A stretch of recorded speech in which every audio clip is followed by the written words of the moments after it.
উপস্থিত আছেন পানিপাড়া থানার অফিসার ইনচার্জ চিত্রনায়ক আমিন খান এবং অলটাইম পরিবারের সদস্যবৃন্দ।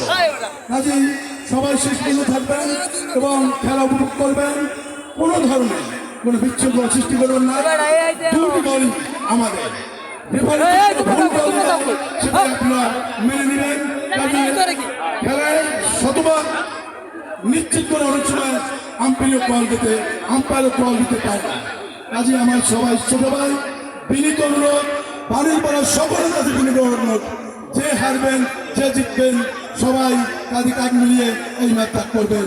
বাংলাদেশ জিন্দাবাদ, বাংলাদেশ জাতীয় দল জিন্দাবাদ, দেশনেত্রী বেগম খালেদা জিয়া জিন্দাবাদ, শহীদ রাষ্ট্রপতি জিয়াউর রহমান অবরোধ, তারুণ্যের প্রতীক তারেক রহমান জিন্দাবাদ, বাড়ির পাড়া উচিত বিএনপির একমাত্র প্রতিনিধি এস শামসুল আহমেদ শামসু সাহেব